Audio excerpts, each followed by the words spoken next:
ಯಾರ ಪರವೂ ಅಲ್ಲ, ಯಾರ ವಿರುದ್ಧವೂ ಅಲ್ಲ. ಸಾಯಂಕಾಲ ಎಕ್ಸ್‌ಪ್ರೆಸ್, ಇದು ಜನಪರ.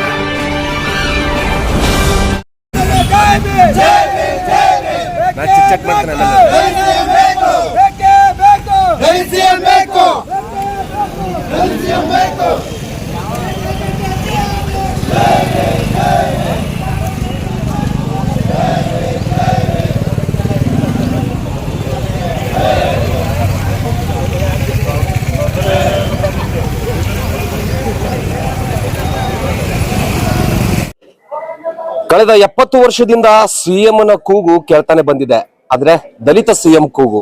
ಹಾಗಾಗಿ ವಿಜಯಪುರದಲ್ಲಿ ಇವತ್ತು ದಲಿತ ಸೇನೆಯಿಂದ ದಲಿತ ಸಿಎಂ ಕೂಗು ಕೇಳು ಬಂದಿದೆ. ಬನ್ನಿ ಅವರಿಗೆ ಸ್ಪಷ್ಟವಾಗಿ ಕೇಳೋಣ, ದಲಿತ ಸಿಎಂ ಯಾಕೆ ಬೇಕು ಮತ್ತು ಎಷ್ಟು ವರ್ಷದಿಂದ ದಲಿತರ ಸಿಎಂ ಕೂಗು ಇದು ಎದ್ದಿದೆ ಅನ್ನೋದು. ನಮ್ಮ ಜೊತೆ ಸರ್, ನಿಮ್ಮ ಹೆಸರು? ನನ್ನ ಹೆಸರು KN ಬ್ಯಾಟ್ರಾಜ್ ಅಂತೇಳಿ, ಭಾರತೀಯ ಭೀಮ ಸೇನೆ ಸಂಘಟನೆಯ ಸಂಸ್ಥಾಪಕ ರಾಜ್ಯಾಧ್ಯಕ್ಷ. ದಲಿತ ಸಿಎಂ ಯಾಕೆ ಆಗ್ಬೇಕು ಸರ್? ಸರ್, ಈಗ ಸ್ವತಂತ್ರ ಬಂದು 77 ವರ್ಷ ಕಳೆದ್ರೂ ಕೂಡ ದಲಿತರು ಕೇವಲ ಓಟಿಗಾಗಿ ಮಾತ್ರ ಇದ್ದಾರೆ. ಹಾಗಾಗಿ ಕಾಂಗ್ರೆಸ್ ಪಕ್ಷದಲ್ಲಿ ನಿಷ್ಠೆಯಿಂದ ಪ್ರಿಯಾಂಕಾ ಖರ್ಗೆ ಇರ್ಬೋದು, ಮಲ್ಲಿಕಾರ್ಜುನ್ ಖರ್ಗೆ ಇರ್ಬೋದು, ಜಿ ಪರಮೇಶ್ವರ್ ಅವರಾಗಿರ್ಬೋದು, SC ಮಾದೇವಪ್ಪ ಆಗಿರ್ಬೋದು, ಇನ್ನೂ ಹಲವಾರು ಮುಖಂಡರು ಕಾಂಗ್ರೆಸ್ಗೆ ನಿರಂತರವಾಗಿ ನಿಷ್ಠೆಯಿಂದ ದುಡಿದಿದ್ದಾರೆ. ಹಾಗಾಗಿ ಮತ್ತೆ ದಲಿತರು ನಿರಂತರವಾಗಿ ಕಾಂಗ್ರೆಸ್ಗೆ ಓಟ್ ಕೊಟ್ಟಿದ್ದಾರೆ. ನಮ್ಮ ಬಡವರ ಉದ್ಧಾರ ಆಗ್ಲಿಕ್ಕೆ ನಮಗೆ ಅವಕಾಶ ಸಿಗ್ತೈತೆ ಅಂತೇಳಿ ನಿರಂತರವಾಗಿ ಓಟನ್ನ ನೀಡಿದ್ದಾರೆ. ಆದ್ರೆ ಇವತ್ತು ದಲಿತರಿಗೆ ನಿಜವಾಗ್ಲೂ ಕೂಡ ಯಾವುದೇ ಕೂಡ ಒಂದು ರಾಜಕೀಯವಾಗ ಸ್ವತಂತ್ರ ಯಾವುದು ಸಿಗ್ಲಿಲ್ಲ. ಹಾಗಾಗಿ ಇನ್ನಾದ್ರೂ ದಲಿತ ಮುಖ್ಯಮಂತ್ರಿ ಆದ್ರೆ ನಮಗೇನಾದ್ರೂ ಒಂದಷ್ಟು ದಲಿತರ ಉದ್ಧಾರ ಆಗಬಹುದು. ಆ ನಿಟ್ಟಿನಲ್ಲಿ ದಲಿತರ ಮುಖ್ಯಮಂತ್ರಿ ಆಗ್ಲೇಬೇಕು ಅಂತೇಳಿ ಇವತ್ತು ನಾವು ವಿಜಯಪುರ ಜಿಲ್ಲೆಯಲ್ಲಿ ನಾವು ಬೈಕ್ ರ್ಯಾಲಿ ಮುಖಾಂತರ ಒಂದು ಮನವಿಯನ್ನ ಕೊಟ್ಟಿದ್ದೇವೆ. ಅಂದ್ರೆ ಈಗ ದಲಿತ ಸಿಎಂ ಕೂಗು ಈಗ ಸಾಕಾಗಷ್ಟು ಮೊನ್ನೆ ಕಳೆದ ಬಾರಿನೂ ಕೂಡ ಚರ್ಚೆ ನಡೆದಿತ್ತು. ಸಿದ್ದರಾಮಯ್ಯ ಅವರು ಈಗ ಕುರ್ಚಿ ಬದಲಾವಣೆ ಆಗ್ತದೆ ಅಂತಕ್ಕಂಥ ಒಂದು ವಿಚಾರ ಸಾಕಾಗಷ್ಟು ಚರ್ಚೆಯಲ್ಲಿ ನಡೀತಾ ಇದೆ. ಆ ನಿಟ್ಟಿನಲ್ಲಿ ಸಿಎಂ ಬದಲಾವಣೆ ಅಂತ ಸಂದರ್ಭದಲ್ಲಿ ಕೂಡ ಖರ್ಗೆ ಅವರು ಆಗ್ತಾರೆ ಅಂತಕ್ಕಂಥದ್ದು ಒಂದು ಇದು ನಡೀತಾ ಇದೆ. ಅಂದ್ರೆ ಸರ್ಕಾರದಲ್ಲಿ ಸರಿಯಾಗಿ ನಡೀತಾ ಇರಲಿಗೋಸ್ಕರ ದಲಿತ ಸಿಎಂ ಕೂಗು ಎದ್ದಿದೆಯೋ ಅನ್ನೋ ಮೊದಲೇ ದಲಿತ ಸಿಎಂ ಯಾಕೆ ಆಗ್ಲಿಲ್ಲ ಅನ್ನೋ ಪ್ರಶ್ನೆ ಉದ್ಭವ ಆಗಲ್ವಾ? ಖಂಡಿತ ಅದನ್ನೇ ನಾನು ಆಗ್ಲೇನೆ ಹೇಳ್ದೆ. ಯಾಕಂದ್ರೆ ಜಿ ಪರಮೇಶ್ವರ್ ಅವರು ಹೋದ ಬಾರಿ ರಾಜ್ಯಾಧ್ಯಕ್ಷರಾಗಿದ್ರು. ಅವರು ರಾಜ್ಯಕ್ಕೆ ಕಾಂಗ್ರೆಸ್ ಪಕ್ಷವನ್ನ ಅಧಿಕಾರಕ್ಕೆ ತರಲಿಕ್ಕೆ ನಿರಂತರವಾಗಿ ಶ್ರಮ ಪಟ್ಟು ಅಧಿಕಾರಕ್ಕೆ ತಂದ್ರು. ಆದ್ರೆ ಒಳಗಿನ ಹುನ್ನಾರದಿಂದ ಅವರನ್ನ ಸೋಲಿಸ್ಲಿಕ್ಕಾಯ್ತು. ಅವರು ದಲಿತ ಸಿಎಂ ಆಗ್ತಾರೆ ಅನ್ನೋ ನಿರಾಶೆಯಿಂದ ಅವರು ಸಿಎಂ ಆಗ್ಲಿಕ್ಕೆ ಆಗ್ಲಿಲ್ಲ. ಹಾಗಾಗಿ ಈ ಬಾರಿ ಆದ್ರೂ ದಲಿತ ಸಿಎಂಗೆ ಅವಕಾಶ ಕೊಡ್ತಾರೆ ಅಂತೇಳಿ ಇಡೀ ದಲಿತ ಸಮುದಾಯ ಇಡೀ ರಾಜ್ಯದಲ್ಲಿ ಕಾಂಗ್ರೆಸ್ಗೆ ವೋಟ್ ನೀಡಿದೆ. ಅದ್ರಿಗೆ ನಿರಾಸೆ ಆಯ್ತು. ಇತ್ತೀಚೆಗೆ DK ಶಿವಕುಮಾರ್ 2.5 ವರ್ಷ ಪಕ್ಷದ ಮುಖ್ಯಮಂತ್ರಿ ಆಗ್ತಾರೆ ಅಂತೇಳಿ ಕೂಗು ಬಂತು. ಆ ನಿಟ್ಟಿನಲ್ಲಿ ನಮಗೂ ಒಂದು ಅವಕಾಶ ಇರಲಿ. ಯಾಕೆಂದ್ರೆ ನಿರಂತರವಾಗಿ ಕೇವಲ 13% ಇರ್ತಕ್ಕಂಥ ಜನ ಒಕ್ಕಲಿಗ ಸಮುದಾಯ ನಿರಂತರವಾಗಿ 4 ಬಾರಿ ಮುಖ್ಯಮಂತ್ರಿ ಆಗಿದೆ ರಾಜ್ಯದಲ್ಲಿ. ಆದ್ರೆ ದಲಿತ ಸಿಎಂ ಇದುವರೆಗೂ ಕೂಡ ಸ್ವತಂತ್ರ ಬಂದು 77 ವರ್ಷ ಕಳೆದ್ರು ಕೂಡ ನಿರಂತರವಾಗಿ ಇದುವರೆಗೂ ಸಹ ಒಂದು ಬಾರಿ ಕೂಡ ಸಿಎಂ ಕೊಟ್ಟಿಲ್ಲ. ಹಾಗಾಗಿ ಈ ಬಾರಿ ಆದ್ರೂ ಕೊಡ್ಲೇಬೇಕು ಅಂತ ಹೇಳಿ ನಾವು ಒತ್ತಾಯ ಮಾಡ್ತಾ ಇದ್ದೀವಿ. ಇಲ್ಲಿಯ ದಲಿತ ಸೇನೆಯ ಅಧ್ಯಕ್ಷರು ಬಹಳ ಸ್ಪಷ್ಟವಾಗಿ ಹೇಳಿದ್ದಾರೆ, ದಲಿತ ಸಿಎಂ ಕೂಗು ಆಗ್ಲೇಬೇಕು. ಕಳೆದ 70 ವರ್ಷದಿಂದ ಒಂದು ದಲಿತ ಸಿಎಂ ಕೂಗು ಹೇಳ್ತಾನೆ ಇದೆ, ಇದಕ್ಕೆ ಯಾರು ಹೋಗೊಡ್ತಾ ಇಲ್ಲ ಅಂತಕ್ಕಂಥದ್ದು. ಅಧ್ಯಕ್ಷರೇ, ಈಗ ಇಷ್ಟೆಲ್ಲ ನೀವು ಪ್ರತಿಭಟನೆ ಮಾಡ್ತಾ ಇದೀರಿ, ಇಷ್ಟೆಲ್ಲವೂ ನಡೀತಾ ಇದ್ರು ಕೂಡ ನಿಮ್ಮ ಪ್ರತಿಭಟನೆಗೆ ಮತ್ತು ಈ ದಲಿತ ಸಿಎಂ ಕೂಗಿಗೆ ಯಾಕೆ ಬೆಂಬಲ ಸಿಗ್ತಾ ಇಲ್ಲ ಮತ್ತು ಯಾಕೆ ಹಿಂದಿರುವಂತ ಹುನ್ನಾರ ಆದ್ರೂ ಏನು?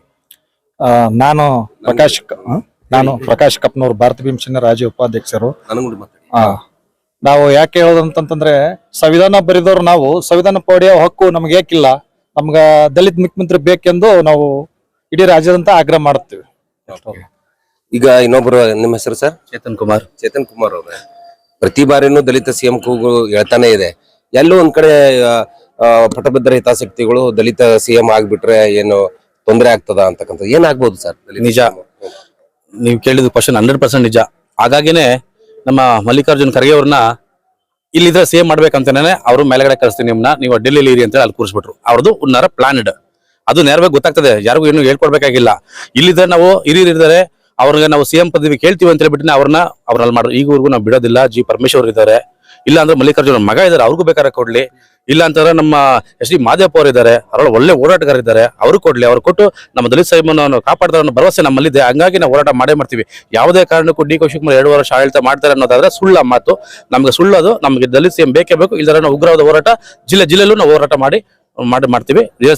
ದಲಿತ ಸಿಎಂ ಆಗೋವರೆಗೂ ನಾವು ಹೋರಾಟಗಳನ್ನ ಕಂಟಿನ್ಯೂ ಮಾಡ್ತೇವೆ. ಅದು ಪ್ರತಿ ಸಲ ಹೋರಾಟನ ಮಾಡ್ತಾ ಇದ್ದೀರಿ, ಈ ನಿಟ್ಟಿನಲ್ಲಿ ಇಂಪ್ಯಾಕ್ಟ್ ಯಾಕೆ ಆಗ್ತಾ ಇಲ್ಲ? ಇದ್ರ ಹಿಂದಿರ್ತಕ್ಕಂಥ ಹುನ್ನಾರ ಹೇಳಿ. ಈಗ ಏನಾಗ್ತದೆ, ಈಗ ನಾನು ಹೇಳಿ ಇದಕ್ಕೆ ಮುಂಚೆ ಹೇಳ್ದಂಗೆ ಇಲ್ಲಿ ಹುನ್ನಾರ ಆಲ್ರೆಡಿ ಪ್ಲಾನ್ಡ್, ಹೇಳಿದ್ರು 13% ಏನು ಜನ ಇದು ಆಡಳಿತ ಮಾಡ್ಬೇಕು ಅಂತೇಳಿ ಅವಾಗಿಂದನೂ ಸುಮಾರು ಸ್ವತಂತ್ರ ಬಂದು 77 ವರ್ಷ ಕಳೆದ್ರು ಕೂಡ ಅವರೇ ಆಡಳಿತ ಮಾಡ್ತಾರೆ, ಇನ್ನು ಮುಂದಕ್ಕೆ ಅವರೇ ಮಾಡ್ಬೇಕಂತ ಅವ್ರ ಮನಸ್ಸಲ್ಲಿ ಬಂದ್ಬಿಟ್ಟಿದೆ. ಬಟ್ ಈ ಬಾರಿ ಅದಕ್ಕೆ ಆಗಕ್ಕೆ ನಾವು ಅವಕಾಶ ಕೊಡೋದಿಲ್ಲ.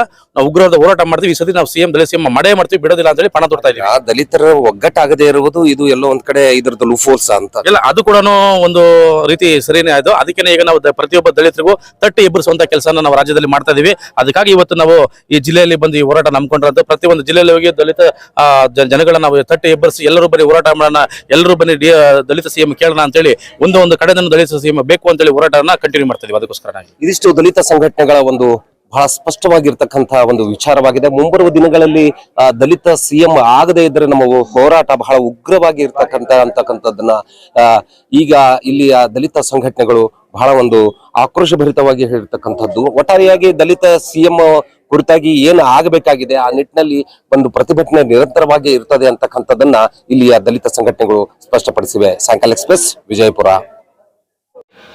ಯಾರ ಪರವೂ ಅಲ್ಲ, ಯಾರ ವಿರುದ್ಧವೂ ಅಲ್ಲ. ಸಾಯಂಕಾಲ ಎಕ್ಸ್ಪ್ರೆಸ್, ಇದು ಜನಪರ.